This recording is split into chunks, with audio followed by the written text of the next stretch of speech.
Well, he's one of the top rushers in the NFL, but his salary didn't always reflect that until earlier this month when Arian Foster signed a $43.5 million 5-year contract with the Houston Texans. And he's here today to talk about that and also the business of sports. How are you? I'm doing well. How you doing?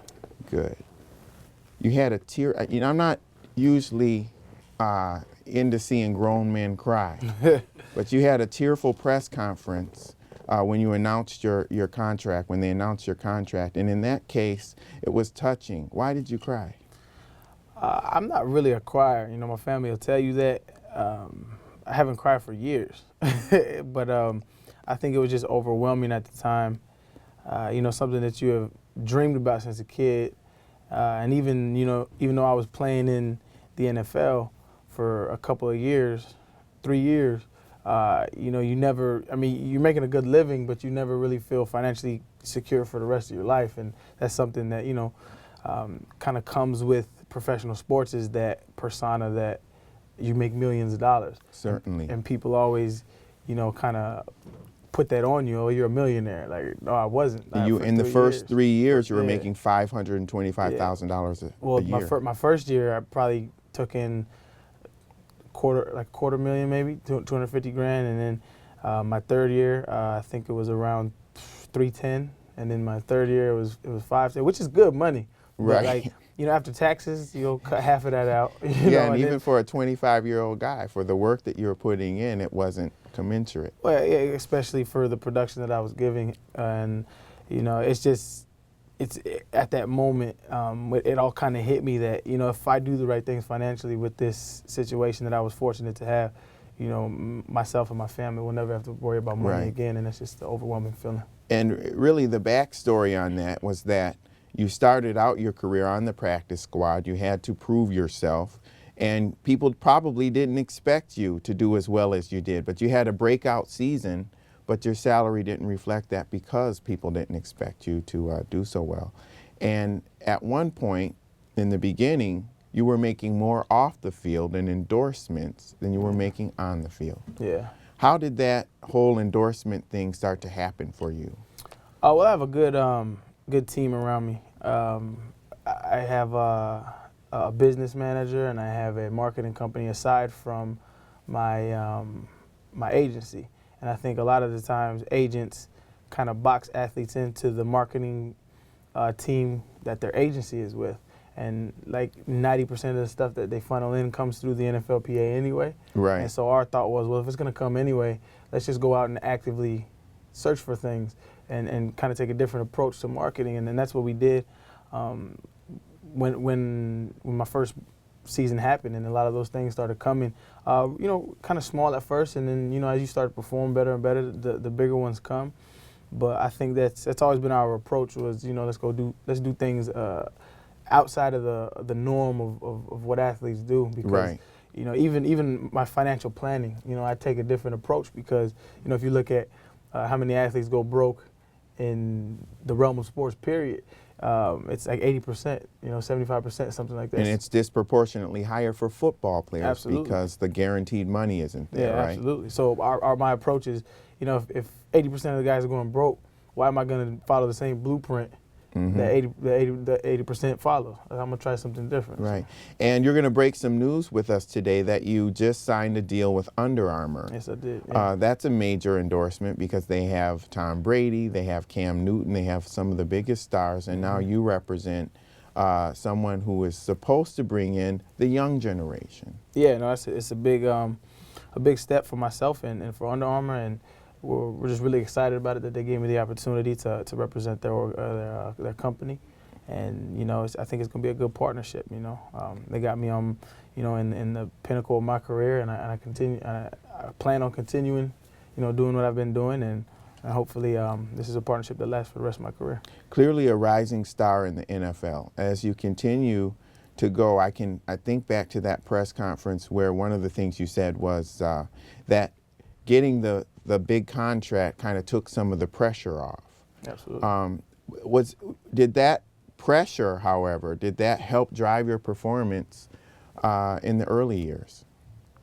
And without that pressure, are you concerned that it may affect your performance? I think it's always it's a goal of, like, when you set out to play in the NFL. You know, when I was a little kid, my goal wasn't to land $1 million contract. It really wasn't. It was just to play football. When I was 7, I didn't really know about finances, and I didn't know.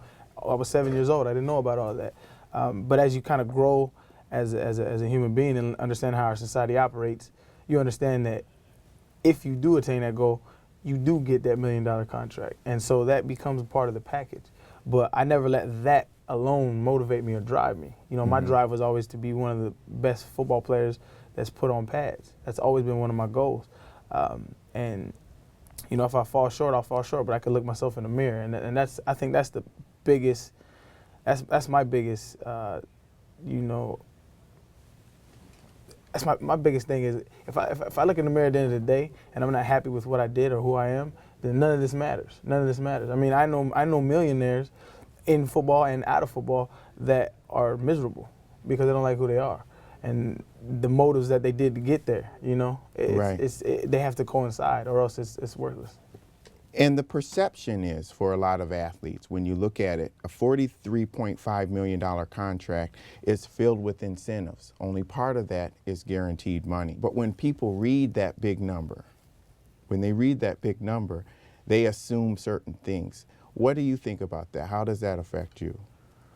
Well, I think everybody's entitled to their own opinion, and they're all going to have one. And a lot of the opinions out there is going to be, he's going to be broke anyway. It doesn't matter. Like athletes don't know how to take care of their money, and they're flashy. They buy unnecessary things and things like that. And then also, you get a lot of cousins you haven't talked to in your life that you've never met before. Right. And so, when that starts to come along, you kind of start understanding that it's all just a part of it, and it's something that you just have to deal with. And because regardless of what anybody says, everybody wants to be financially secure. And when you finally reach that goal where you are financially secure, you feel a lot of ingenuine acts around you that weren't there before. Can you give an example? Well, I mean, I've had a bunch of people tell me their friends or the or friends, cousins, aunties, brothers, just whatever. Like, I had a call the day after I signed my contract with somebody who was my cousin that I've never heard from before, and the person said that, I've had your number for a couple of years, but I just never used it because whatever, Right. And you're probably gonna watch this interview, but it doesn't bother me because my thing is if you're my family and you weren't there when we didn't have lights, don't call me now. You've been a pretty prolific tweeter. You even tweeted the MRI of your hamstring at one point when your hamstring was injured, and pretty much probably frustrated the front office of the Houston Texans. Yeah. But yet and still you did it. Do you think that will pose any problems, or do you expect to be less outspoken than you have been in the past? Well, no. With your corporate endorse. Well, no, I don't think so. I think, I'll never say. I always try to be as diplomatic as possible for the simple fact that I understand, not for being politically correct, but just for the simple fact that I understand that everybody has their own opinions and everybody is entitled to their own opinions. So where people get in trouble speaking out publicly about political issues or whatever is that they'll talk down about another opinion. Like they'll choose a side and then like really go at the other side, and that's never been my stance. Like I'm a humanitarian. Like so like I'm all for bringing everybody together. So if I have an opinion about an issue, it's gonna be very well thought out and very well planned to. So you're not tweeting on impulse. No. Everything I do is I mean, looking back at the MRI tweet, I probably shouldn't have done that, but looking back at it now, it really wasn't that big of a deal because it was a hamstring, and that's my. Why did you tweet? I'm just curious. There was a series of tweets leading up to that, and one of them was because I pulled my hamstring in a preseason game, and I'm pretty sure you're familiar with fantasy football. Yes. Like it gets very tiresome. Like everywhere you go, it's like all people talk about you is fantasy football. Like, oh, you ruined my fantasy team, or you won it for me. And like I understand it's part of the game, but when I pulled my hamstring, like I got a whole bunch of like fan, questions talking about.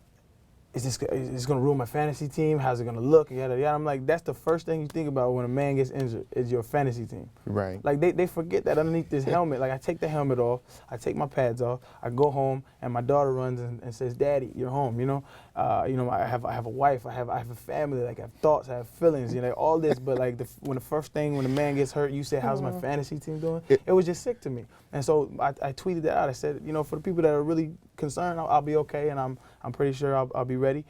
But for the people that are just concerned with your fantasy team, your people are sick. That's what I said. I had Steven Jackson in here, St. Louis Rams running back, and he was very frustrated by fantasy football and the unrealistic expectations that people put on, and not knowing how much goes into getting ready for that next game after you played on a Sunday. Are you also frustrated by that? Yeah. But see, the common misconception is, well, that's what you signed up for. Well, no, I didn't sign up for that. I didn't sign up for your fantasy football team. And I make that adamant all the time. Like, it's kind of like, if you follow me on Twitter, it's kind of like an ongoing joke with me. Like, anytime anybody asks me about fantasy, like, I always very sarcastically answer them because they know I don't care. Like, I don't care about your fantasy team. I really don't. Like, It doesn't bother me. Play. It's good for the sport. It gets, I've had grandmas tell me that I did good for their fantasy team, and that's good. It gets people watching the game, and that's fine. Like, I had somebody ask me, should I pick, it was recently, he said, should I pick you for my fantasy team? I said, why should I pick you number one for a fantasy team? I said, because I have a pet snake named Ricardo or something like that. It's something really corny, but it doesn't resonate with me. I don't, it doesn't have anything to do with me. And so I just think that people unfairly just, like, I know I'm your entertainment, but like, I don't owe you your attention on fantasy football. Like, I don't. And it's a brutal game. Mm-hmm. It takes a lot of toll on your body. Concussions are a big problem. You're a young guy right now, but you could, maybe have 5 or 6 more years as a back.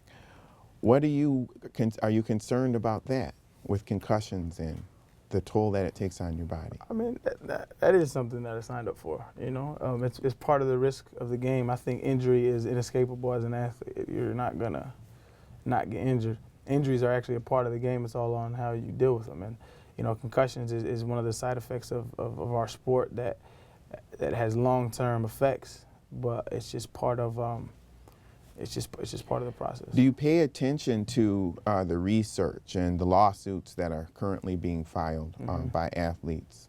I do. And do you expect that? Do you see any progress in that area? Well, I mean, I'm not sure what the end result's going to be because it's a violent sport.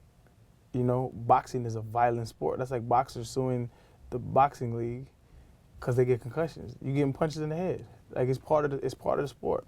And they try to eliminate it and make it as safe as possible, but you have grown men that are training year-round to hit you. And that's going to come with the territory. Michael Vick, who is also represented by your marketing agent, has a deal in which he works with a company that gives him padding that is designed to try to minimize the risk. So do you do any of that? Do you have special padding that you wear? In my helmet, I do. I try to get the kind of new age technology in helmets and the new revolution of helmets because, like it's obvious, you're gonna get some head stingers out there and get your bell rung, as we like to say. But it's all you can do is prepare for the worst. But if it happens, like there's not much you can do about it. Okay. Well, you continue to put up the huge numbers. Now you have the big contract. All eyes are going to be on you next year, and we wish you the best as you continue to go forward. I appreciate you having me on. And with Arian Foster, I'm Lee Hawkins. We'll see you next time.